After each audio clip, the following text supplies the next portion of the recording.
Bismillahirrahmanirrahim. Assalamualaikum warahmatullahi wabarakatuh. Kembali bersama saya Muhammad Yunus, mahasiswa Universitas Siber Asia dengan NIM 21040101009 dari kelas IT 601. Pada kesempatan kali ini saya akan mempresentasikan hasil ujian akhir semester saya di mata kuliah Internet of Things, program studi PJJ Informatika. Pada kesempatan kali ini kami diminta untuk memaparkan atau menguraikan manfaat dari penerapan Internet of Things di lingkungan, entah di lingkungan kerja, di rumah, atau dimanapun. Di sini saya mengambil kasus di mana kasus itu merupakan hasil pengamatan di luar tempat kerja, yaitu penerapan dan manfaat IoT dalam budidaya hidroponik. Nah, jadi kita perlu ketahui bahwa hidroponik itu adalah solusi untuk lahan yang sempit apalagi untuk yang tinggal di daerah perkotaan atau yang minim lahan untuk berkebun sayur, maka hidroponik adalah solusinya. Nah, di sini yang saya angkat adalah IoT hidroponik. Kenapa IoT hidroponik? Karena hidroponik ini untuk di tempat yang sempit, bisa di pekarangan rumah, bisa di dalam rumah, bahkan bisa memanfaatkan ruang-ruang sempit yang ada di sekitar rumah. Dan IoT di sini sangat berperan karena di daerah sini di mana orang-orang kebanyakan kerja di kantor dan mayoritas tidak punya waktu untuk mengurus tanaman mereka. Padahal mereka juga ternyata suka berkebun gitu, suka menanam sayur. Makanya ada yang menerapkan IoT dalam hidroponik mereka. Oke, lanjut. Nah, di sini manfaatnya apa dari IoT dalam budidaya hidroponik? Di sini IoT hidroponik itu dijelaskan lagi bahwa dia adalah sebuah sistem pertanian modern yang menggunakan teknologi Internet of Things untuk monitoring lingkungan tumbuhan hidroponik. Hidroponik sendiri merupakan teknik budidaya tanaman tanpa menggunakan tanah, melainkan memanfaatkan air sebagai media tumbuh serta memberikan nutrisi yang tepat untuk tanaman. Nah, seperti yang saya jelaskan di awal, bahwasanya ini tidak membutuhkan lahan yang luas, memanfaatkan lahan-lahan sempit itu bisa, entah di teras rumah, di belakang rumah, atau di samping rumah, terlebih yang tinggal di area perumahan. Apa sih manfaatnya? Manfaatnya ada efisiensi. Nah, di sini dapat memperbaiki efisiensi dalam pemeliharaan tanaman. Nah, dengan menggunakan sensor-sensor yang terhubung ke jaringan internet, pengguna dapat dengan mudah memantau kondisi lingkungan hidroponik dan mengambil tindakan yang diperlukan jika terjadi masalah. Terus yang kedua, hemat waktu dan tenaga. Nah, kenapa bisa hemat waktu dan tenaga? Karena dengan menggunakan IoT hidroponik, pengguna dapat memonitor kondisi hidroponik dari jarak jauh dan mengontrol sistem hidroponik melalui perangkat smartphone atau komputer. Nah, ini sangat cocok ketika ini diaplikasikan di lingkungan di mana orang-orang kerja di kantor atau kerja di perusahaan-perusahaan yang memang mereka uh, tidak punya waktu lah untuk mengurus tanaman mereka. Nah, kasusnya yang terjadi di sini di daerah Balikpapan ya seperti itu. Kebanyakan yang kerja di bagian tambang, yang kerja di kantoran, itu mereka kurang memiliki waktu untuk melakukan hal-hal yang demikian. Terus selanjutnya manfaatnya ada peningkatan hasil panen. Nah, kenapa bisa? Ya karena dengan memantau lingkungan hidroponik secara real time, maka dapat membantu pengguna mengoptimalkan lingkungan pertumbuhan tanaman. Jadi karena tadi bisa dimonitoring, maka uh, si pengguna dapat mengetahui, dapat uh, dapat menganalisa kebutuhan dari tanamannya tersebut. Terus selanjutnya apa manfaatnya? Ya, kontrol nutrisi tanaman yang terukur.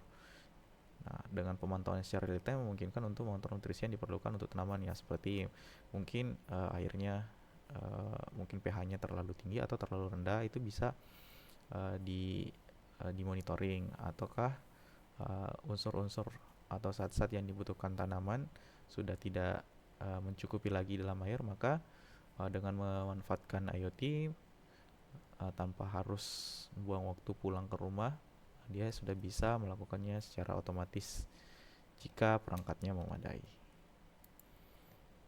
Oke, selain manfaat, ternyata ada kekurangannya juga. Nah, kekurangannya di sini secara garis besar ada tiga. Yang pertama itu biaya, kemudian ada keamanan, dan juga keterampilan teknis. Di sini biaya menjadi kekurangan atau tantangan yang pertama, karena di mana di sini yang namanya IoT pasti kita membutuhkan peralatan-peralatan teknologi seperti sensor. Nah, tentu itu membutuhkan biaya dan tidak sedikit yang dibutuhkan. Jadi mengimplementasikan teknologi IoT pada sistem hidroponik itu dapat menghasilkan biaya yang tinggi, terutama untuk pengadaan perangkat sensor dan infrastruktur jaringan yang diperlukan. Mungkin membutuhkan paket data atau membutuhkan sensornya lebih dari satu gitu. Kemudian dari sisi keamanan, nah, dengan adanya sensor yang terhubung ke jaringan internet, nah itu ada risiko keamanannya, ada risiko dari data dan privasi yang harus dipertimbangkan. Kebocoran data atau serangan cyber juga dapat menyebabkan kerugian yang signifikan bagi pengguna. Terus selanjutnya masalah keterampilan teknis. Ya, yang namanya memanfaatkan uh, teknologi memang pastinya dibutuhkan uh, keterampilan teknis seperti proses instalasi, konfigurasi, dan mengoperasikan sistem. Ini bisa menjadi tantangan bagi pengguna yang tidak memiliki latar belakang teknis. Oke, ini uraian singkatnya. Kita langsung ke praktek, ya. Di sini saya membuat rancangannya di Cisco Packet Tracer.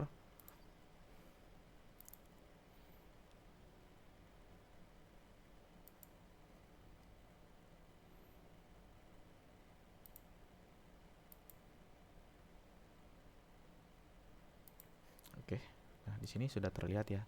Nah, sebenarnya ini uh, rancangan yang sebelumnya, ini yang terkait dengan keamanan dalam rumah untuk di tugas yang sebelumnya, dan saya menyambungkannya saja karena desain saya yang di awal sudah rangkum tapi terkena blue screen, sempat perangkat saya error, jadinya saya harus merancang ulang lagi agar tidak memakan waktu banyak. Jadi saya langsung menggabungkan saja di sini. Jadi di sini kita fokus ke perangkat yang digunakan untuk memonitoring tanaman, ya. Ya, ini untuk yang smart gardennya. Kalau ini kan smart security.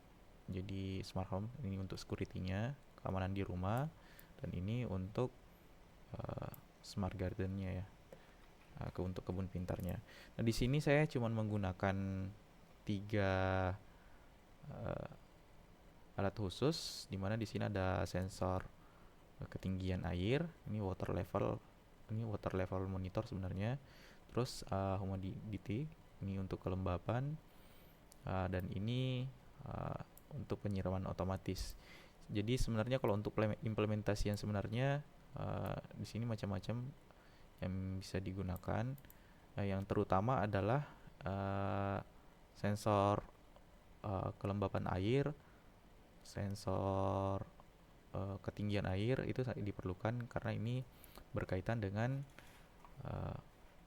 air, ya. Jadi di hidroponik itu kan menggunakan air. Nah, kemungkinan ketika misalnya yang punya rumah atau yang punya smart garden itu tidak di tempat, bisa jadi airnya berkurang. Maka dengan adanya sensor ini, maka bisa memonitoring. Jadi di sini sudah saya atur ya, karena ini hanya melanjutkan yang sebelumnya. Jadi baik, sebentar.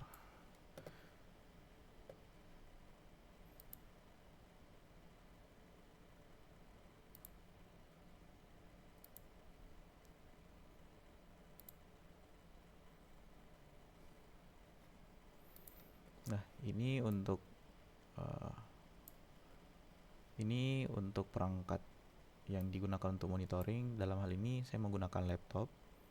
Laptopnya untuk monitoring. Nah, saya perkecil terlebih dahulu. Wajah saya tertutupi.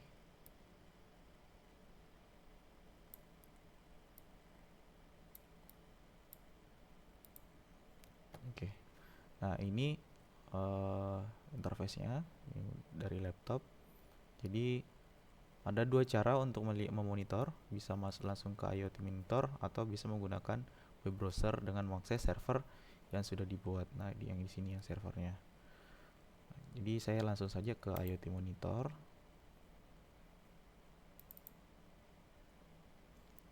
Tunggu.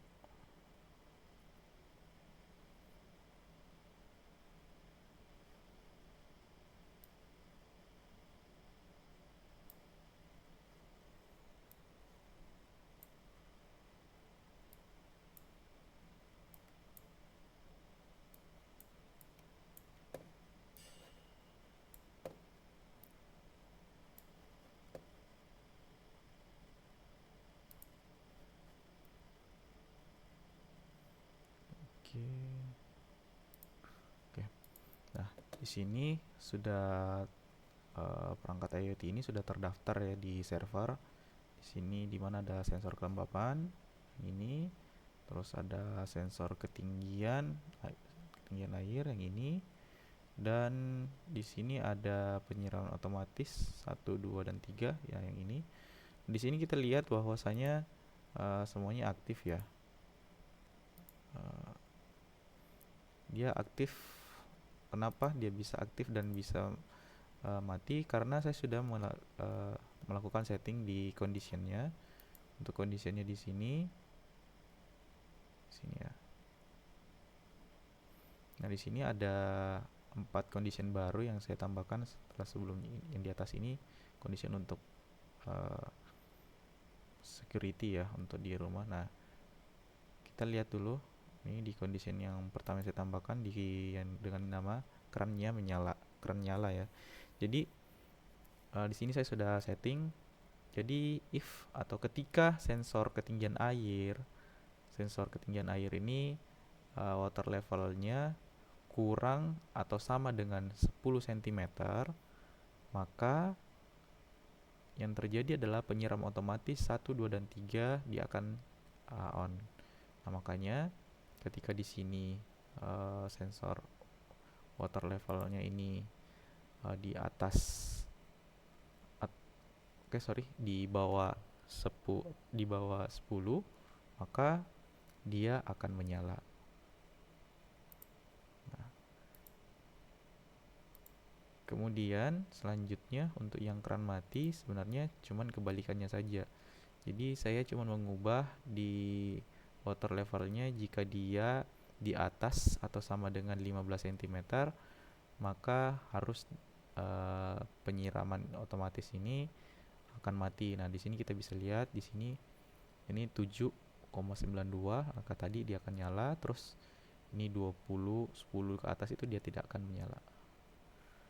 Ketika dia di atasnya 15 cm, maka dia akan mati. Nah, untuk condition selanjutnya di sini untuk kelembapan. Jadi ketika udara lembab, udaranya terlalu panas, berarti kelembapannya menurun ya, dia akan kering. Jadi dia juga akan saya aktifkan airnya, meskipun misalnya sensornya water levelnya di sini di atas 50, di atas yang mengharuskan dia menyala, maka dia tetap akan menyala dikarenakan suhu terlalu tinggi. Begitu juga sebaliknya ketika dia sudah di bawah suhu yang diatur di sini, maka dia akan mati. Oke, demikian presentasi dari saya.